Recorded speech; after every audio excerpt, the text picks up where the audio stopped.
Agradecemos a todos que têm estado conosco estudando a palavra de Deus a cada semana. Vamos fazer uma breve oração para que Deus seja conosco. Nosso Deus e Pai, esteja conosco, guie nos momentos que se segue a estudar a tua palavra, e nos tua proteção e teu cuidado. E nos em nome de Jesus. Amém. O tema dessa semana trata sobre a questão central, ou o amor ou o egoísmo. Nós vamos perceber que isso envolve praticamente a vida de todos os seres humanos. E além de seres humanos também, criaturas, né, que Deus fez. Isaías 41, verso 10 diz: Nosso Deus nos fala: Não tema, porque eu estou com você, ou estou contigo. Não fique com medo, porque eu sou o seu Deus. Eu lhe dou forças, sim, eu o ajudo. Sim, eu o seguro com a mão direita da minha justiça. Então, às vezes nós passamos dificuldades na vida para fazer a vontade de Deus. E em alguns momentos nós temos que lembrar o que Deus fala para nós. Ele está conosco. Nós não devemos temer. Temer no sentido de ter medo, ou seja, achar que não vai haver solução. Então, Deus diz por que nós não devemos ter medo? Porque Ele é Deus. E diz mais: quem nos dá força? Ele. E quem nos ajuda? Novamente Ele. E se for necessário, diz aqui, Ele nos segura com a mão dele, direita. Direita no sentido que Ele age. Nós podemos ver um exemplo aqui de Atos 18, verso 4 a 10, né? E fala assim: Todos os sábados estava na sinagoga, era Paulo, né? E convencia a judeus e gregos. Então ele disputava aqui no sentido que ele argumentava com as pessoas, né? Na sinagoga, ou seja, que seria a igreja, e convencia tanto os judeus, né, como as pessoas, né, que são consideradas gentios ou gregos. E quando Silas e Timóteo desceram da Macedônia, foi Paulo impulsionado no Espírito, testificando aos judeus que Jesus era o Cristo. Então ele estava dando testemunho aos judeus e não aos judeus. Mas resistindo e blasfemando eles, alguns, né? Quando você leva uma mensagem, pode resistir, pode até blasfemar. Blasfemar não significa falar mal de Deus, né? Seria blasfêmia. Sacudiu as vestes, chegou o momento que ele viu que as pessoas não queriam, de fato, aceitar a verdade, ele sacudiu as vestes e disse: O vosso sangue seja sobre a vossa cabeça. Em algum momento, as pessoas, todos nós temos a oportunidade de conhecer a Deus. E vai chegar um momento que você vai ter conhecimento suficiente sobre a verdade e você vai ter que tomar uma decisão. E, dependendo dessa decisão, como diz aqui Paulo, né? Vosso sangue seja sobre a vossa cabeça. Você é responsável pela sua escolha. E estou limpo. Eu estou limpo. Desde agora parto para os gentios. Então ele tomou a decisão, não ficou se atendo todo o tempo só num grupo de pessoas e seguiu em frente na pregação do evangelho. E diz aqui: saindo dali, ele entrou em casa de um homem chamado Justo, que servia a Deus e cuja casa estava junto da sinagoga, próximo da igreja. E Crispo, principal da sinagoga, creu no Senhor. Então, a pregação do evangelho atingiu também os judeus. Creu no Senhor Cristo com toda a sua casa. E muitos dos coríntios, ouvindo, creram e foram batizados. Mas quando a gente prega o evangelho, nem sempre as coisas acontecem somente da forma que a gente pensa. Disse aqui: disse o Senhor em visão a Paulo. Paulo estava preocupado, né? Mas Deus falou a Paulo, né? Não temas, mas fala, não te cales. Então, às vezes, a gente tem que falar, mesmo em meio à perseguição, em meio a dificuldades e problemas. Porque eu sou contigo. Ninguém lançará a mão de ti para te fazer mal. Por que Paulo estava preocupado? Ele já tinha sofrido em muitos lugares, muitas adversidades. Tinha sido espancado, tinha sido apedrejado, tinha passado por muitas dificuldades. Então, ele estava preocupado. E Deus diz: Pois tenho muito povo nesta cidade. Então Deus sabe muito mais do que nós quem está conosco ou quem está contra nós. Então nós temos que seguir em frente e falar e não calar. Josué também dá um exemplo, né, que quando Josué estava próximo da guerra, Deus falou isso aqui para ele: Não te mandei eu? Esforça-te, tem bom ânimo. Então nós temos que, às vezes, né, mesmo nas dificuldades, mesmo em meio aos problemas, a gente tem que se esforçar e ter bom ânimo. Não temas, nem te espantes, porque o Senhor teu Deus é contigo. por onde quer que andares. Às vezes a gente andar por momentos difíceis, problemas difíceis na vida, mas a gente tem que confiar em Deus e seguir em frente. Nosso Deus, nosso Senhor Jesus também passou muitos problemas, muitas dificuldades. E aqui tem um caso, né? Que diz aqui em João 1, de 10 a 12. Jesus estava no mundo e o mundo foi feito por ele. Jesus é o Criador. E o mundo não o conheceu. Ou seja, a maioria da humanidade, as pessoas que entraram em contato com ele, não aceitou ele. Veio para o que era seu e os seus não o receberam. Então veio para o povo de Israel e o povo de Israel, a maioria, não o recebeu. Mas a todos quanto receberam, então tiveram alguns que receberam. E diz mais novamente para nós hoje, todos quanto recebem ou receberam, Jesus nos dá o que? O poder de nós sermos feitos filhos de Deus. Quem são esses? Os que creem no seu nome. Então, se você crê em Jesus como Senhor e Salvador, Deus te dá o direito de você ser filho dele. Que maravilha. Não tem nada mais maravilhoso. Lucas 19, 41, 44 fala que quando Jesus estava se aproximando da cidade de Jerusalém, em um dado momento, ele chorou sobre ela, dizendo: Ah, se tu conhecesses também, ao menos neste teu dia, o que a tua paz pertence. Então, se o povo de Israel tivesse aceitado a Jesus, o fim de Israel seria outro. E Jesus fala justamente isso. Se tu conhecesses, ao menos no teu dia, o que a tua paz pertence, o que é bom para você, mas agora isso está encoberto a teus olhos. Então, às vezes, também acontece conosco. Deus sabe que se nós aceitarmos a Ele como Salvador, nós teremos paz. E muitos, né, não pensam que isso não é necessário, que isso não é importante. E às vezes está encoberto aos olhos dessa pessoa, ou está encoberto a você hoje. Mas aqui Jesus fala, porque dias virão sobre ti em que teus inimigos te cercarão de trincheira. Deus conhece o futuro. Deus sabe o caminho que nós vamos trilhar se nós fizermos determinadas escolhas. Não é que Deus escolhe por nós, Jesus não escolheu por Israel. Mas pelas escolhas de Israel, Deus já mostrou o futuro para eles. Olha, teus inimigos te cercarão de trincheiras, te sitiarão e te estreitarão de todos os lados. Isso de fato aconteceu. E te derrubarão, a ti e a teus filhos, que dentro de ti estiverem. Não deixarão em ti pedra sobre pedra, pois que não conheceste o tempo da tua visita. Que tempo é esse? Tempo da visita. É o tempo que todos nós, seres humanos, assim como também as nações, são visitadas por Deus. E esse tempo, esse momento, nós tomamos uma escolha ao lado de Deus ou contrário a Deus. E é o dia que a Bíblia diz da visitação. É o dia que é a decisão final da sua vida. Ou a decisão final de uma nação, como aconteceu aqui com Jerusalém. Então nós temos que lembrar que Isaías 10, de 1 a 3, diz assim: Ai dos que decretam leis injustas. Hoje está bem atual, né? O livro de Isaías. Decretam leis injustas. Dos escrivães, né? São as pessoas que escrevem, né? Faz a redação, né? E prescrevem a opressão, para desviarem os pobres do seu direito. Imagine, muitos pobres, ou seja, e aqui tem pobres, né, materialmente, tem pobres também de condições, né, oportunidades de vida, são pobres também. E retirar dos pobres o direito que ele tem, para arrebatarem o direito dos aflitos do meu povo. Então, aflitos são as pessoas que estão sofrendo, né, de forma inocente, não são culpados, mesmo assim estão sofrendo. Para despojarem as viúvas e roubarem os órfãos. Imagine, tirar das pessoas que têm extrema necessidade, como as viúvas, né, e os órfãos. Né? Imagine, Deus está falando aqui dos órfãos e as crianças, né, que são, né, abortadas. Deus está falando aqui dos órfãos. Eles já nasceram e estão abandonados.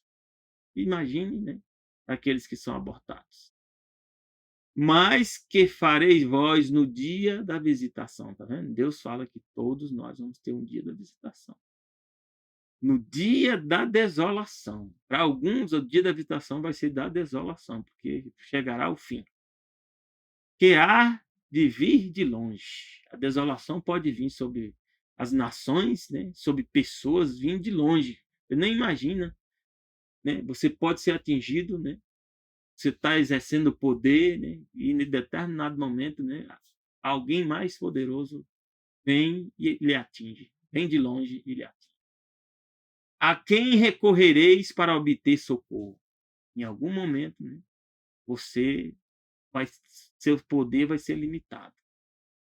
E o dia da visitação pode ser que você não tenha mais socorro. Deus pergunta: a quem recorrereis para obter socorro? E onde deixareis a vossa glória? Glória é exaltação. Então, todos nós, meus irmãos, temos que ter cuidado, porque o que nós fazemos, em algum momento, vai chegar um dia que Deus vai julgar. E esse é chamado dia da visitação. E Deus dá um exemplo aqui. Jesus fala, né, da destruição de Jerusalém, mas fala para aqueles que creem nele como não participar desse evento tenebroso que ocorreu no passado. Esse evento terrível, né, que foi a destruição de Jerusalém, no ano 70. Jesus disse aqui em Mateus 24, 15 e 20, ó, quando, pois, virdes que a abominação da desolação de que falou o profeta Daniel está no lugar santo, né? Tinha, no templo, no santuário, tinha 2 lugares.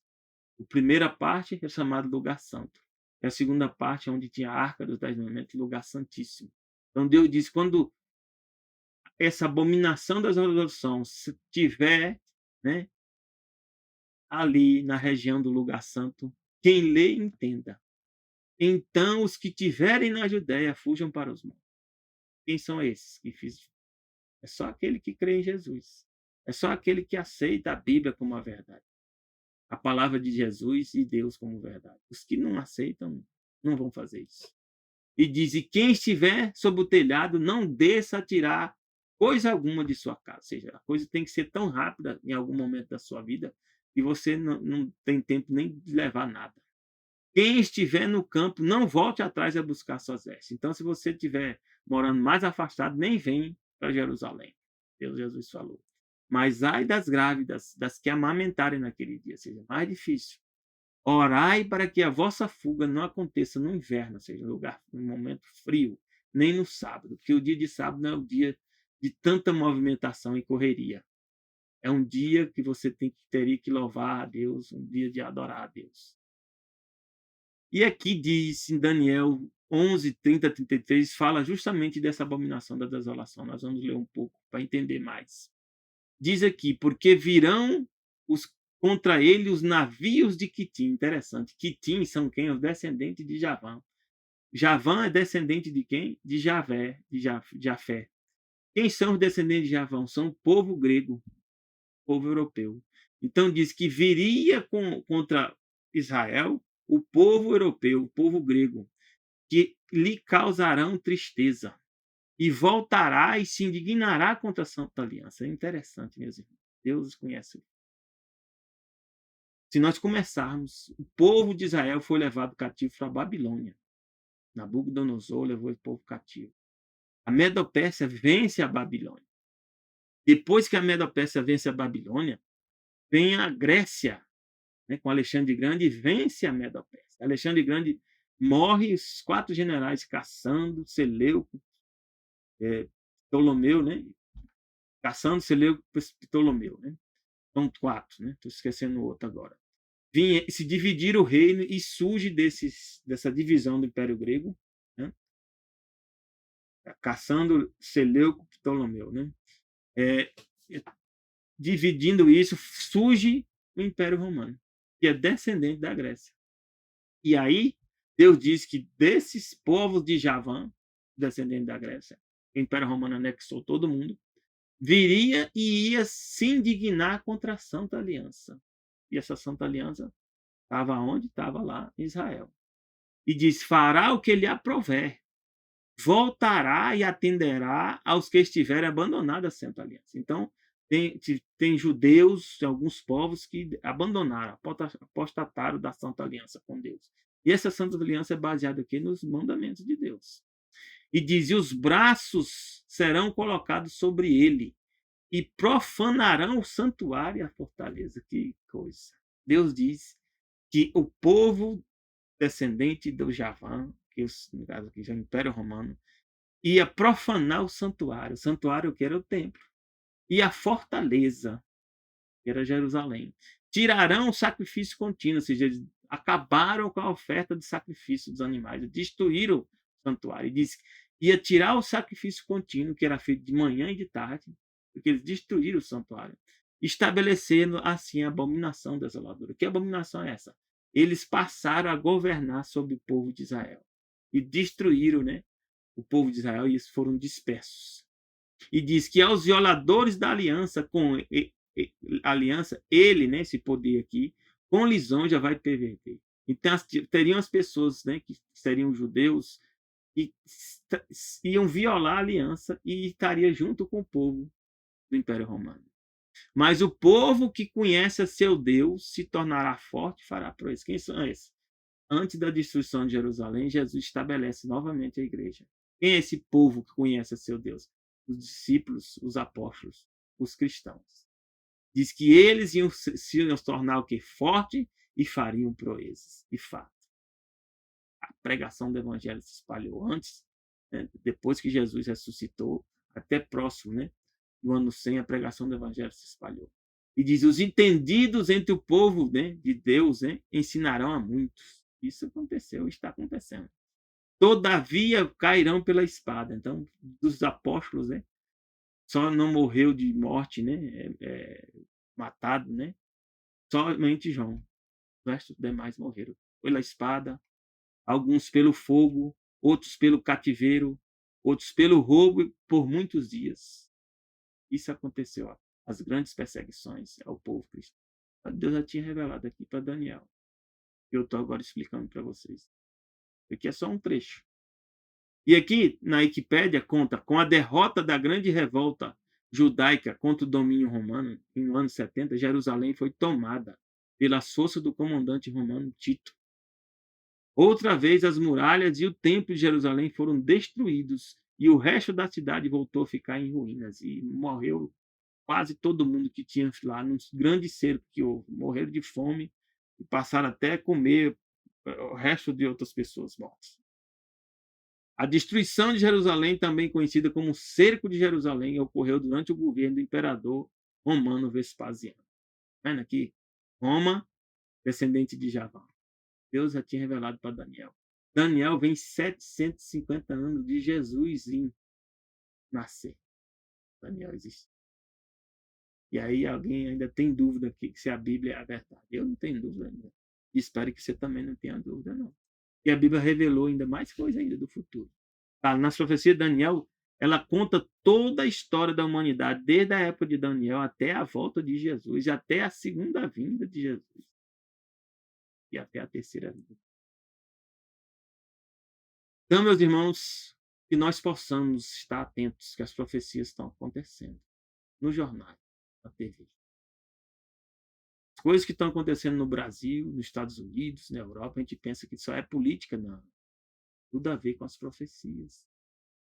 Tem tudo a ver com manter a liberdade religiosa ou não. Quando você retira a liberdade de expressão, o próximo passo é impedir a liberdade religiosa. É impedir de você falar o que eu estou falando aqui. Vai bloquear as redes sociais. Imaginem se não vão ser bloqueadas esses estudos aqui. Vão dizer o quê? Que são fantasias, né? Que são fake news, provavelmente. Então, estejamos atentos de que lado nós estamos. Nós temos que defender a liberdade de expressão, defender a liberdade religiosa, para que o evangelho alcance as pessoas, para que eles tenham a oportunidade de tomar sua decisão. Como nós vimos, aqueles que aceitam Jesus, Jesus dá direito de serem feitos filhos de Deus. Mas como vão aceitar se não ouvir a mensagem? Como vão aceitar se a mensagem não alcançou eles? Países como a China, a Coreia do Norte, onde o socialismo já se implantou, eles impedem a pregação do evangelho. Se você botar lá o nome Jesus, eles bloqueiam a internet, para você não conseguir falar nada, nenhuma informação sobre Jesus. Tenhamos muito cuidado. Oremos para que o Brasil não chegue a essa condição. Aqui nos conta, no livro Grande Conflito, mais detalhes sobre o que aconteceu. Diz: a graça e a providência de Deus são reveladas nos eventos que levaram à destruição de Jerusalém. Ceste o galo e os exércitos romanos cercaram a cidade. Em um movimento inesperado, quando seu ataque parecia iminente, eles se retiraram. Houve uma batalha antes, né, em outro lugar, que fez com que os exércitos romanos tivessem que voltar para esse lugar. Isso está na história. Os exércitos judeus perseguiram, né, e obtiveram a grande vitória. Né? Ficou o restante do Império Romano, né, dos soldados do Império Romano, e eles lutaram, né, e aparentemente venceram, né, comemoraram, né, como se fossem fortes, né. Com a fuga dos romanos, né, que não era fuga, na verdade, eles tinham se retirado para lutar em outro lugar. Os cristãos de Jerusalém fugiram para a cidade, da região de Pela, na Pérea, além do Jordão. Olha, o povo de Deus está sempre atento ao que Jesus fala. Sempre atento ao que Jesus revelou nas Escrituras. E ele revelou para nós também o que está acontecendo hoje e o que nós temos que fazer. Deus diz que nós temos que sair das grandes cidades. Eu já saí de uma grande cidade. Morava em Brasília e saí para outra cidade menor, Barreiras. Porque as grandes cidades vão ter muitos problemas no futuro. E aqui diz que o sinal prometido fora dado aos cristãos que aguardavam. Também vai ter um sinal para nós. Diz a Bíblia que vai vir um decreto, né? Que está lá em Apocalipse 13, verso 15 a 17, né? Que vai obrigar as pessoas a comprar e vender. Esse decreto é um sinal claro para que você saia das grandes cidades, né? Para as pequenas cidades e das pequenas para o mato, se for necessário. E diz que o sinal prometido que fora dado aos cristãos que aguardavam. E agora todos tiveram a oportunidade de obedecer o aviso do Salvador. Então, quem quis, que era cristão e era verdadeiro, saiu. Os acontecimentos foram encaminhados de tal maneira que nem judeus, nem romanos impediram a fuga dos cristãos. Diz que não morreu nenhum cristão. A história relata. Sabe por quê, meus irmãos? Salmo 46, de 1 a 3 diz: Deus é nosso refúgio e fortaleza, socorro bem presente na angústia. Portanto, não temeremos. Deus vai abrir um escape para você. Ainda que a terra se mude, o que a terra se mude? Um terremoto, um tsunami, um furacão, uma tempestade, algo terrível, né? Ainda que os montes se transportem para o meio dos mares, imagine um monte ser levado para o meio do mar. A gente não vai ter medo, porque a gente confia em Deus. Ainda que as águas rujam, né? As águas rujam, tsunami, a água rugindo. Se perturbe, ainda que os montes se abalem pela sua braveza. Terremotos. E pode acontecer mais coisa ainda. Mas nós temos que saber que Deus é meu refúgio e seu refúgio. Amém? Aqui diz no Grande Conflito, eu recomendo que você leia esse livro. Fundamental para você entender o que está acontecendo hoje. Os esforços de Satanás para destruir a igreja de Cristo pela violência foram em vão. Eles perseguiram a igreja, tentaram, né, destruir, mas Jesus deu o escape. O grande conflito em que os discípulos de Jesus rendiam a vida, eles perseguiram os cristãos, sim, não cessava quando esses fiéis líderes tombavam dos seus postos. Então, os apóstolos morreram, praticamente todos, por João. E quando eles tombavam, Deus colocava outro. E aumentava mais ainda o contingente dos fiéis. Disse que com a derrota, aparente derrota, na verdade, eles venciam. Eles estavam garantidos. A salvação deles estava garantida. Os obreiros de Deus eram mortos, mas sua obra ia avante com firmeza. E chegou até mim e chegou até você hoje. Por isso que nós estamos lendo a Bíblia. Nós lemos a Bíblia que os fiéis mantiveram a Bíblia para chegar aqui em nós. E tentaram destruir a Bíblia. Tentaram impedir que as Bíblias se mantivessem. Mas Deus é Deus. Deus é maior. Então nós temos que ser fiéis em meio à perseguição. Atos 2, 41, 44 diz, de sorte, né, que estava vendo a pregação do evangelho, né, de sorte que foram batizados que de bom grado receberam a sua palavra. Né? Então, alguns recebiam de bom grado, ou seja, aceitava como verdade. E naquele dia agregaram-se quase 3.000 almas. Chegava a batizar 3.000 almas. Imagina? E perseveraram na doutrina dos apóstolos. Alguns dizem que não devemos pregar doutrina. O que eu estou falando para vocês aqui é doutrina. Sabe o quê? O que significa doutrina? Ensinamento. Que ensinamento? Da palavra de Deus. Então, eles perseveravam no ensinamento dos apóstolos. E na comunhão. Comunhão, ou seja, está unido. No partir do pão, comiam juntos. E nas orações, estavam orando uns pelos outros e pelos outros. E uns por si próprio e também pelos outros. E diz que toda a alma havia temor, ou seja, respeito, e muitas maravilhas e sinais se faziam pelos apóstolos. Amém? E todos os que criam estavam juntos e tinham tudo em comum. Esse é o nosso caminho. Quando vier essa grande perseguição final, o povo de Deus vai estar em pequenos grupos, vão ter que estar unidos para ajudar uns aos outros no meio das perseguições. Isso vai voltar a acontecer. Atos 4, de 1 a 4, diz: estando eles falando ao povo, sobrevieram os sacerdotes. Então, às vezes, você está pregando e vem pessoas que têm poder. E o capitão do templo e os saduceus, doendo-se muito de quem ensinasse o povo. Então, às vezes, eles não querem que seja ensinado. É por isso que eu tenho certeza, essa ideia de regular as redes é para chegar no evangelho. É para impedir a pregação do evangelho. Não é para impedir as pessoas de xingar uns aos outros e tal. Não, isso aí vai continuar. Mas quando você tentar regular a rede, você vai chegar, pode ter certeza, na questão da pregação do evangelho. Já chegou na China, já chegou na Coreia do Norte, já chegou na Cuba, onde as pessoas passam a querer ter controle da população, até controlar o que as pessoas pensam. Eles chegam para tentar impedir a pregação do evangelho. É só olhar a história. E diz, eles se doeram muito dos que ensinavam o povo e anunciassem Jesus a ressurreição dentre os mortos. E o que eles fizeram? Lançaram mão deles. Então, a Bíblia diz que assim como aconteceu no passado, vai acontecer no futuro. Lançaram mão deles e os encerraram na prisão até o dia seguinte, pois já era tarde. Então, nós temos que lutar para manter a liberdade, né? De expressão, a liberdade religiosa, o direito de vir, porque se nós não fizermos isso, um dia nós vamos estar ajudando pessoas a alcançarem o poder para fazer isso aqui. Muitos, porém, dos que ouviram da palavra creram, graças a Deus. E chegou o número desses homens a quase 5.000. Mas nós podemos ver quanta perseguição houve. Mas nosso Senhor Jesus Cristo é o Deus Criador e Redentor. Mateus 28, 16 a 20 diz assim: e os 11 discípulos partiram para a Galiléia depois que Jesus ressuscitou, e para o monte que Jesus lhe tinha designado. E quando viram adorar, então nós só podemos adorar a Deus. E Jesus não disse, não me adore não. Não, Jesus disse, adore sim. E alguns duvidaram que era Jesus mesmo, né? E chegando Jesus falou o quê? É-me dado todo o poder no céu e na terra. Porque Jesus falou isso, eu já expliquei antes, mas posso fazer resumidamente. Quando Adão e Eva aceitaram o pecado, eles passaram o governo da terra para Satanás.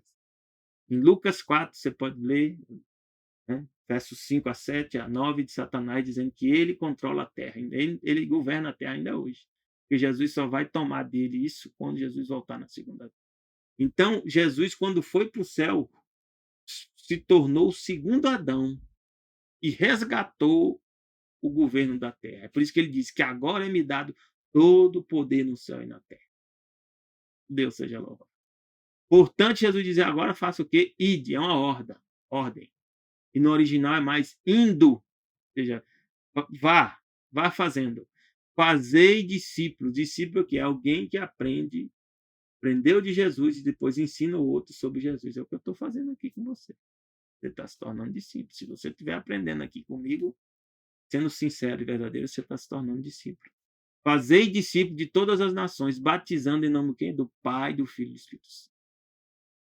Batizando em nome da divindade. E ensinando o quê? A guardar todas as coisas que Jesus nos tem mandado. O que são essas coisas? O que está na Bíblia, está nas Escrituras. E eis que, se você fizer isso, Jesus promete: eu estou convosco, com você todos os dias. Então, eu sei que Jesus está aqui conosco, até a consumação, até o fim dos séculos. Amém? Então, faça sua decisão, tome sua decisão. Sabe por quê? Nós temos um papel fundamental como cristãos. Atos 6, de 1 a 6, diz que naqueles dias, crescendo o número de discípulos, houve uma murmuração dos gregos contra os hebreus. Então, tinha discípulos gregos e discípulos hebreus. Tinha mulheres lá, né? Viúvas, né? Que não estavam sendo bem atendidas, né? E questionaram. E diz, porque suas viúvas eram desprezadas no ministério cotidiano. Então, nós não podemos fazer isso. Não podemos separar as pessoas por etnia, questões étnicas, por questão de cor, questões de pele, né? Não. Se nós aceitamos Jesus, todos nós somos o quê? Irmãos. Os direitos que um tem, o outro também tem. É lógico que funções são diferentes. Então, diz que os 12 apóstolos, né, convocando a multidão dos discípulos, disseram: não é razoável que nós deixemos a palavra de Deus e sirvamos a mesa. Estava tendo um problema, né, de distribuição de alimentos. Escolhei, pois, irmãos, dentre vós 7 homens de boa reputação, cheios do Espírito Santo e de sabedoria, aos quais constituamos sobre esse importante negócio. Então, às vezes, nós temos que separar pessoas com perfis apropriados para cumprir determinadas missões, né? E aqui foi feito, foram instituídos os diáconos. Mas nós perseveramos na oração e no mistério da palavra. E este parecer contentou a multidão. E elegeram quem? Estevão, homem de fé, Filipe, Prócoro, Nicanor, Timão, Parmenas, Nicolau, né? E os apresentaram diante dos apóstolos. E estes, orando, impuseram as mãos. Então, quando você impõe a mão sobre as pessoas em oração, é separado para aquele propósito. Você é separado, é ungido. Nós ainda hoje fazemos isso. Esse é o ensinamento bíblico. Lucas 12, 29 a 32 diz: não pergunteis, pois, o que haveis de comer. A gente está muito preocupado só com comida. Vai para a igreja querendo algo, né, de Deus, né, querendo ser cuidado. Então, Jesus diz que nós não devemos ficar preocupados. Não pergunteis o que haveis de comer, o que haveis de beber. Não andeis inquietos. Não é que Deus não sabe o que ele necessita. Sabe. Porque as nações do mundo buscam essas coisas. É porque as pessoas do mundo só buscam isso. Estão preocupadas só com isso. Não estão preocupados com a verdade. Não estão preocupados com a liberdade. Poucas pessoas estão falando sobre a liberdade de expressão, né? E a gente está perdendo a liberdade e as pessoas estão caladas. A maioria está calada. Então, o mundo está mais preocupado com o que vai comer amanhã. Mas o vosso Pai sabe que precisais dela. Deus já sabe que nem precisa. Buscai antes o reino de Deus. E o que é o reino de Deus? É um reino que vem com a verdade. Todas essas coisas vão ser acrescentadas. Não temais, ó pequeno rebanho, Jesus falou, porque a vosso Pai agradou dar-vos o reino. Mesmo que você esteja passando fome, esteja passando dificuldade, não tem mais, porque Deus decidiu nos dar o reino eterno. Amém? Isaías 41, de 3 a 14, diz também: porque eu, o Senhor teu Deus, te tomo pela tua mão direita. Deus toma a gente, carrega a gente. E te digo: não temas, eu te ajudo. Hein? Então, se você tiver um temor agora, com medo, com receio do futuro, da sua vida, não temas, Deus te ajuda. Não temas tu, verme de Jacó. Verme no original é vermezinho, ou seja, pequenininho de Jacó, polvinho de Jacó, pequenininho, parte pequena do povo de Israel. Povozinho de Israel, eu te ajudo, diz o Senhor. Eu e o teu Redentor é o Santo de Israel. Amém? É o nosso Redentor. Ele nos ajuda, nos faz sair das crises, seja elas quais forem. E aqui diz, Isaías 44, 2, diz: assim diz o Senhor que te criou, que te formou de onde? Desde o ventre, e que te ajudará. Meu Deus, eu tenho que falar sobre a questão do aborto. Alguns ficam falando que pode se abortar uma criança no 9º mês. Meu Deus do céu. Diz Deus aqui que nos criou e nos formou desde o ventre. Desde o ventre Deus está te acompanhando, está acompanhando as crianças. E diz que vem nos ajudar. Não temas, ó Jacó, servo meu, e tu, Jesurum, é quem escolhi. Meus irmãos, não nos envolvamos com abortos planejados. Aborto pode acontecer porque pode acontecer problemas, né, no parto, mas não vá planejar fazer parte disso, não. Nem na sua profissão, como médico, como enfermeiro, seja o que for, não participe disso. Não se envolva com isso. Não tire vida, que Deus não te deu autoridade para tirar vidas, e sim manter vida. João 13:33 a 35, Deus diz: Filhinhos, ainda por um pouco estou convosco. Jesus falando para mim e para você. Vós me buscareis, mas como tenho dito aos judeus, por onde eu vou, não podeis vós ir. E eu vos digo também, ó, Jesus estava falando que antes de ressuscitar, antes de ir para o céu, ele estaria conosco naquele tempo e que ia para um lugar que a gente não podia ir por enquanto. Um novo mandamento Jesus nos dá, que vos ameis uns aos outros. Então nós temos que amar os da fé, que os da fé são os verdadeiros irmãos. E os da sangue também são irmãos, mas nem todos eles vão ser os verdadeiros irmãos. Os verdadeiros são da fé.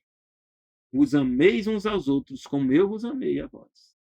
E também vós, uns aos outros, vos ameis. Nisto todos conhecerão que sois meu discípulo. O que ele disse. Como é que é discípulo? E vos amardes. E o que é amar? Não é o que as pessoas ensinam, não. Olha o que Deus fala aqui na Bíblia, em Romanos 13, de 7 a 10. Portanto, dai a cada um o que deveis. A quem tributo, tributo. A quem imposto, imposto. A quem temor, temor. A quem honra, a ninguém devais coisa alguma, a não ser o amor, com que vos ameis uns aos outros. Porque quem ama aos outros cumpriu a lei. Então, o que é amor é cumprimento da lei. E lei? Os mandamentos. Então, quando você guarda os mandamentos, você está amando a Deus acima de todas as coisas, 4 primeiros mandamentos, né? E ao próximo, na verdade, é os 5 primeiros mandamentos, que no original, honrar pai e mãe faz parte dos mandamentos e você está relacionado com Deus. E os outros 5, né? Amor próximo como a ti mesmo. E aqui diz, com efeito, aí ele cita, que mandamentos são esses que nós temos que cumprir? Que lei é essa que nós temos que cumprir? Ele dá exemplo, não adulterarás, não matarás, furtarás, não darás falso testemunho, não cobiçarás.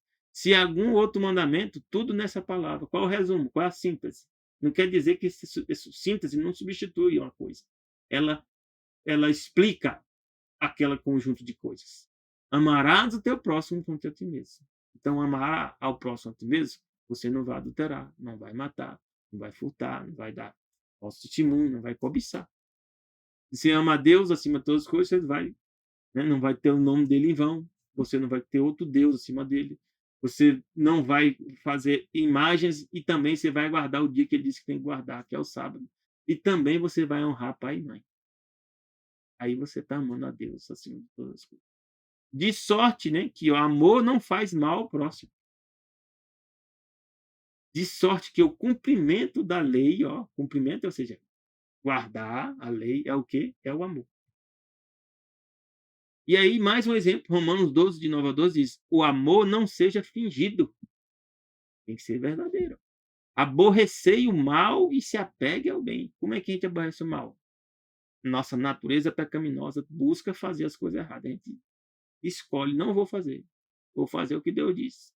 É isso que Deus fala, apegar ao bem. Amai-vos cordialmente uns aos outros com amor fraternal, preferindo-os em honra uns aos outros. Então, tem hora que você está no seu direito, mas por causa que é o irmão ou a irmã, você não, eu vou levar isso em consideração.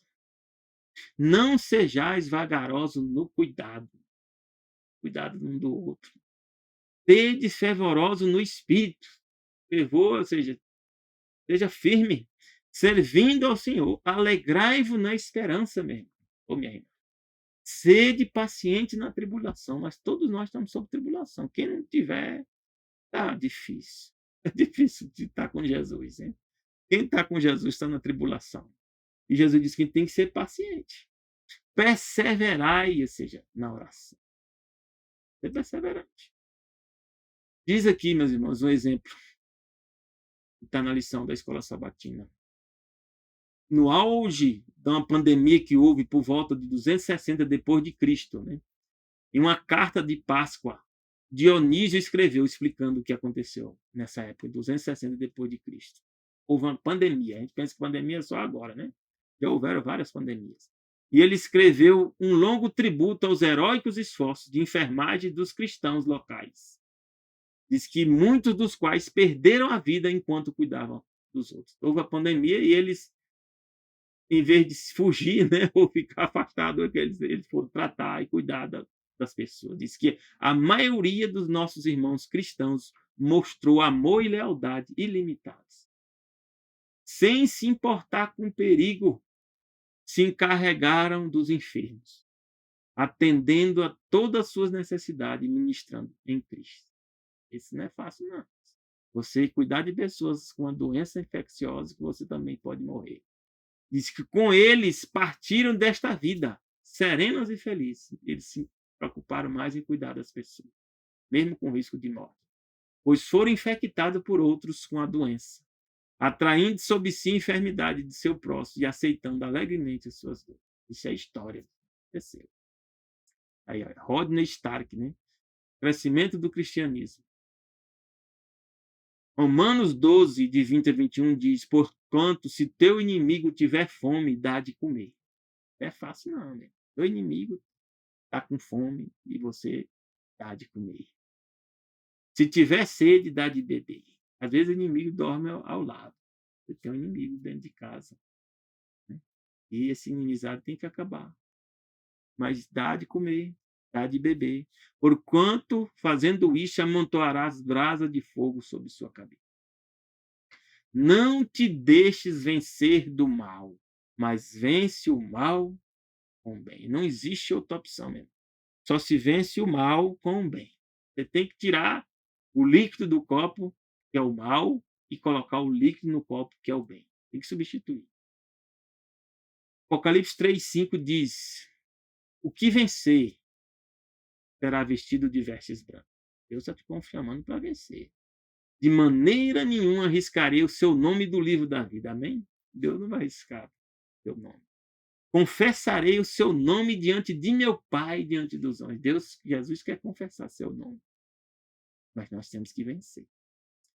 Apocalipse 2,17 diz: quem tem ouvidos, ouça o que o Espírito diz à igreja. Agora eu estou falando. Quem tem ouvido, ouça o que o Espírito diz aí. Espírito Santo. Ao que vencer, a Bíblia diz, darei eu a comer do maná escondido. Dar-lhe-ei uma pedra branca, na pedra um novo nome escrito, o qual ninguém conhece a não ser aquele que é certo. Eu quero receber essa pedra, eu vou receber essa pedra. Já decidi. Espero que você também faça parte desse grupo, do vencedor. Sabe por quê? Porque o nome Israel significa vencedor. Então, o povo de Israel é o vencedor. E Deus te abençoe na tua decisão mesmo, minha irmã. Deus te dê um bom fim de semana. Já desejo a ti um feliz sábado, a ti e teus familiares. Graça e paz de Deus para ti e teus familiares. Amém.